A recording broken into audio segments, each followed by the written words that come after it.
Satu toolbox 103 alatan RM RM9.90. Cukup dengan satu toolbox, semua kerja kamu boleh buat. Wrench dan soket untuk kerja bolt and nut. Screwdriver dan juga plier lengkap nak buat kerja wiring atau elektronik.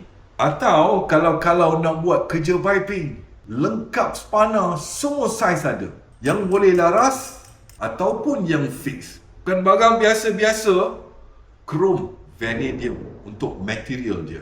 Kamu yang buat kerja bengkel ataupun hobi otomotif, jangan lupa guna kod aku. Atau yang buat kerja wiring, guna kod aku. Tapi paling penting, setiap rumah kena ada satu untuk semua kerja, semua DIY dan semua bantuan untuk segala masalah dekat rumah kamu. Jangan lupa pergi ke Temu, download Temu app dan masukkan kod aku untuk barang ini.